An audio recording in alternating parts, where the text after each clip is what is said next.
Halloumi burgers with eggplant and pesto.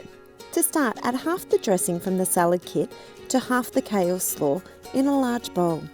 Add half the seed mixture from the salad kit and toss to combine. Season with salt and pepper. Next, cut the eggplant into 1 cm thick slices, then thickly slice the halloumi. Heat a barbecue grill or chargrill on medium-high. Then spray both sides of the eggplant slices and halloumi with olive oil spray. Cook the eggplant on the grill in batches for 2 minutes each side. Transfer to a tray.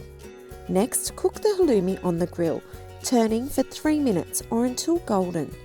Add the halloumi to the eggplant on the tray. Cook the buns cut side down for 1 to 2 minutes or until lightly charred. Drizzle the remaining dressing over the remaining Kaleslaw. Sprinkle with the remaining seed mixture.